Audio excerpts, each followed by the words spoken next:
नमस्कार, मैं हूं नीलू। तो हिजबुल्ला इजराइल पर हमले कर रहा है। कई शहरों पर उसने बहुत जबरदस्त हमले किए हैं। इजराइल भी पीछे हटने को तैयार नहीं है, लेकिन इस बीच एक बड़ी खबर आई।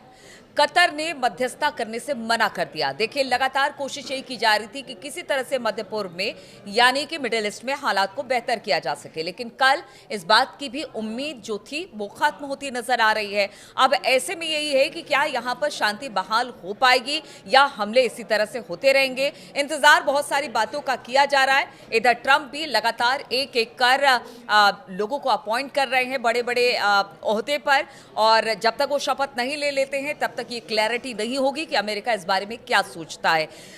मयंक, जिस तरह से हम लगातार बात कर रहे हैं कि हमले हो रहे हैं, इजराइल हिजबुल्ला पर हमले कर रहा है, हिजबुल्ला भी कई शहरों को इजराइल के तबाह कर रहा है, वहां पर निशाना बना रहा है, लेकिन इस बीच एक बड़ी खबर आ गई कि जो एक शांति वार्ता चल रही थी वो कहीं ना कहीं रुकती दिखाई दे रही है। देखिए, जिस चीज़ की आप बात कर रहे हैं, पहले हम वहाँ की बात कर लें कि कतर ने जो है वो मध्यस्थता से अपने आप को पीछे खींच लिया है। उसकी वजह जो कतर ने बताई कि कोशिश ये थी कि बंधकों की रिहाई जो है एक बड़ा मकसद था, लेकिन देखिए जिस तरह से हमले हो रहे हैं लगातार हमास और इसराइल के एक दूसरे के ऊपर, उसके बाद कतर ने ये कहा कि भाई ये सेटबैक है एक इस मध्यस्थता को लेकर, तो उसने फिर अपने आप को पीछे ले लिया। अब देखिए, ये तो एक मध्यस्थता की जो बात है वो और जो शांति वार्ता है वो अब दूर दूर नहीं दिखाई दे रही, लेकिन पिछले 24 घंटों के अंदर जैसी कि खबरें आ रही हैं 165 रॉकेट्स दागे हैं हिजबुल्ला ने इजराइल के ऊपर, और जबरदस्त हमले हुए हैं। हिजबुल्ला का तो ये भी दावा है कि हमने 2 बैलिस्टिक मिसाइल से भी हमला किया है। और देखिए, सबसे ज़्यादा हमले हुए हैं हाइफा में। बताया जा रहा है हाइफा में करीब 90 रॉकेट्स जो हैं वो फायर किए गए, जिसमें इजराइल का दावा है कि उन्होंने काफ़ी सारे रॉकेट्स जो हैं वो उनके आयरन डोम ने तबाह कर दिए हैं। लेकिन अब हाइफा से तस्वीरें भी सामने आ रही हैं, कई इलाकों में आग लगी हैं, कई जगह पे जो है वो धुआं उठता हुआ दिखाई दे रहा है, और कई बताया जा रहा है कि जैसे हिजबुल्ला का दावा है कि जो हाइफा में बेसेस हैं अमेरिकी इजरायली सेना के, उनको पिन पॉइंटेड होकर टारगेट किया गया है। वैसे ही देखिए, दूसरा बड़ा अटैक हुआ है गलीली में, जहाँ पे बताया जा रहा है कि 50 से ज़्यादा रॉकेट्स जो हैं वो हिजबुल्ला ने फायर किए। इजरायली सेना का दावा है कि हमने पूरे रॉकेट्स जो है तबाह कर दिए, लेकिन तस्वीरें गलीली में भी बहुत तबाही की तस्वीरें सामने आनी शुरू हो गई हैं, जो कि सामने आ रही हैं। अब देखिए, सवाल ये है कि ये हाइफा और गलीली लगातार, देखिए हम पिछले अपने कई वीडियोस में बता चुके हैं कि लगातार हिजबुल्ला जो है हाइफा और गलीली में अटैक कर रहा है। इसकी वजह क्या है? देखिए, हाइफा एक ऐसा शहर है जो कि इंडस्ट्रियल हब है इजराइल का।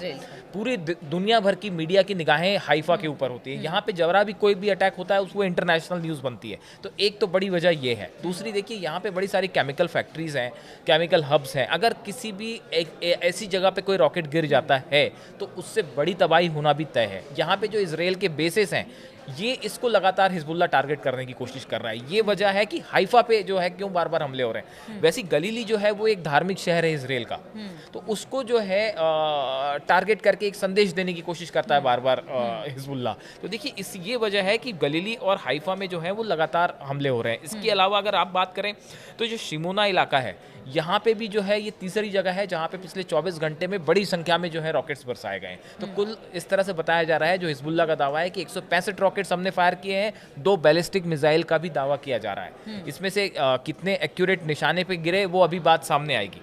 दूसरी एक चीज़ ये है कि ये जो अटैक हिजबुल्ला की तरफ से हो रहे हैं, इनको नाकाम करने के लिए इजराइल ने क्या कदम उठाए आपको वो भी बताएं। देखिए, तायरे शहर है लेबनान का, इजराइल कोशिश कर रहा है कि इस तायरे शहर पे कब्जा हो जाए, क्योंकि देखिए ये वो इलाका है जहां से हाइफा पे और गलीली पे लगातार रॉकेट्स फायर होते हैं। तो हिजबुल्ला की इजराइल की कोशिश ये रहती है कि अगर इस तायरे शहर पे किसी तरह से कब्जा हो जाए, जो कि ग्राउंड ऑपरेशन के जरिए कोशिश कर रहा है इजराइल, लेकिन ये बहुत मुश्किल साबित हो रहा है, क्योंकि लगातार इजराइल के सैनिक जो है वो लेबनान में मारे जा रहे हैं, घायल हो रहे हैं, इजराइल के टैंक तबाह हो रहे हैं। तो ये तायरे शहर पे जो पिछले कुछ दिनों में आप देखें कि जबरदस्त बमबारी हो रही है, वो इसलिए कि किसी तरह से तायरे पे कंट्रोल किया जाए, लेकिन ये अभी होता नहीं दिख रहा है। तो ये हाइफा को सुरक्षित करना ये एक बड़ी चुनौती बन गई है इजराइल के लिए, और यही वजह है कि तायरे और इस इलाके को कैप्चर करने की कोशिश हो रही है पूरी तरह से, ताकि यहाँ हमले रुके। लेकिन मयंक, एक सवाल ये भी है कि चूंकि लगातार हिजबुल्ला अटैक कर रहा है इजराइल पर, कई शहरों के कई बड़े ठिकानों को वो तबाह करता चला जा रहा है, लेकिन इजराइल का ये कहना है कि देखिए अभी भी वक्त है, अगर आप हमारे बंधकों को छोड़ देंगे तो शायद कुछ हो सकता है, लेकिन कुछ दिखाई नहीं दे रहा। देखिए, मतलब अभी हमले क्या अभी क्या हालात, इस बीच में क्या ऐसे ही चलते रहेंगे क्या? देखिए हालात ऐसे ही बना रहेंगे? हालात ये हैं कि नेतन्याहू को अपने ऑफिस में, अपने घर में बंकर से काम कर रहे हैं। जो उनका बेसमेंट है वहां से काम कर रहे हैं। खबरें सोशल मीडिया में इस तरह है कि नेतन्याहू अपने घर में ऊपर के अपने ऑफिस में ऊपरी मंजिल पे जाना उन्होंने बंद कर दिया है। लगातार उनके ऊपर 2 बार अटैक हो चुका है, अटैक की कोशिश हो चुकी है, और अब तो हालात ये हैं कि बताया जा रहा है कि उनकी सिक्योरिटी बढ़ा दी गई है। और कभी भी जो है ये हिजबुल्लाह की तरफ से ये साफ कह दिया गया है कि निशाने पे हमारे नेतन्याहू हैं, तो उसके बाद से नेतन्याहू की सुरक्षा बढ़ा दी गई है। और इजराइल भी इस बात को बहुत अच्छी तरह से समझ रहा है कि ट्रंप के इसके पहले, देखिए इसमें जो अब कई चीज़ें ऐसी हैं जो ये कहा जा रहा है, जिसकी चर्चा है कि इसके पहले कि ट्रंप शपथ लें, उसके पहले हिजबुल्लाह अपनी तरफ से पूरी कोशिश कर रहा है इजराइल को नुकसान पहुंचाने की। और अब तो ये भी खबरें आ रही हैं कि ईरान भी जो है वो कुछ बड़ा कर सकता है ट्रंप की शपथ लेने से पहले। एक सवाल और यहाँ पर मयंक बनता है, चूंकि देखिए लगातार हमले हिजबुल्लाह तेज करता चला जा रहा है इजराइल पर, चूंकि बातचीत हो रही है कि ट्रंप अगर आते हैं, अपने पद को संभालते हैं, उसके बाद चाहे वो इजराइल या फिर हिजबुल्लाह के बीच में या इराक के बीच में जो भी इस तरह से प्रॉक्सीज के बीच में वॉर जारी है उसे खत्म किया जाएगा। इधर रूस यूक्रेन की बात भी हो रही है। ऐसे में जब हमले तेज किया जा रहा है और अगर आप बातचीत के मंच पर बैठते हो, तो क्या वहां पर जिस तरह के हमले हो रहे हैं, जिस तरह से दबदबा लगातार हिजबुल्लाह या फिर ईरान भी लगातार धमकी दे रहा है, क्या ऐसे में पॉसिबल है कि उनकी बात मानी जाएगी? यार अमेरिका या इजराइल की किसी बात पर बीच का कोई रास्ता निकाला जाएगा? इनके हमलों को देखकर क्या ऐसा लग रहा है क्या? मैं आपको 3 बयान बताता हूं जो कि इजराइल की तरफ से आए हैं। देखिए, पहला बयान तो नेतन्याहू का है। उनका कहना है कि ईरान का जो परमाणु कार्यक्रम है उसको हर हालत में रोकना चाहिए। बिल्कुल। पहली बात। दूसरी बात जो है, ईरान के जो विदेश मंत्री हैं गिदोन साल, इनका बयान आया है कि परमाणु कार्यक्रम को रोकना ही हमारा मकसद है। और जो इजराइल के रक्षा मंत्री हैं कार्ड्स, इनकी तरफ से कहा गया है कि ईरान का परमाणु कार्यक्रम पहले से ज्यादा खतरनाक हो चुका है और ईरान की परमाणु ताकत का अब पर्दाफाश हो चुका है। देखिए, इजराइल के प्रधानमंत्री, विदेश मंत्री, रक्षा मंत्री तीनों लगातार ईरान के न्यूक्लियर प्रोग्राम के ऊपर बयान दे रहे हैं। ये बड़ी गौर करने वाली बात है। देखिए, अगर क्या इसका ये मतलब निकाला जाए कि अब इजराइल का अगला निशाना जो है वो ईरान के न्यूक्लियर सेंटर्स हैं। देखिए, लगातार इनके जो बयान आ रहे हैं और खासकर ट्रंप के जीतने के बाद सडनली जो है वो फोकस ऑफ अटेंशन जो है वो ईरान का परमाणु कार्यक्रम हो गया है। इससे ये इस तरह की चर्चाएं हो रही हैं। हमने अपने पिछले वीडियो में बताया था कि कैसे ईरान में जो है बैलिस्टिक मिसाइल जो है वो टेस्ट करने को लेके चर्चाएं होने लगी थी।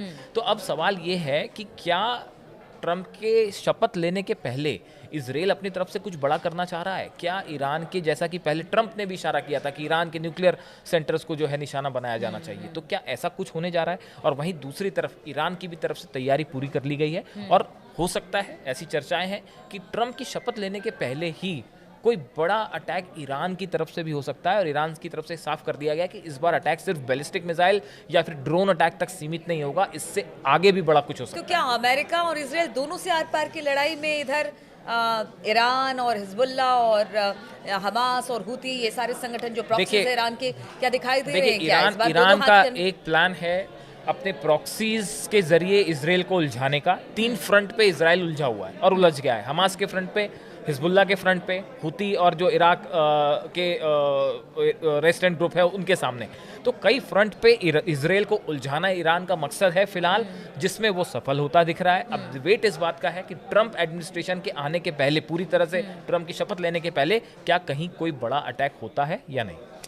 चलिए, इस खबर पर हमारी लगातार नज़र बनी रहेगी कि क्या है वहाँ के हालात, किस तरह से वहाँ पर हालात रोज़ बरोज़ बदलते चले जा रहे हैं, चाहे वो युद्ध के हिसाब से हो या फिर पॉलिटिकल जो वहाँ पर सिनारियो बनता दिखाई दे रहा है उसके हिसाब से हो। इस खबर पर लगातार हमारी नज़र बनी रहेगी। आप बने रहिए हमारे साथ।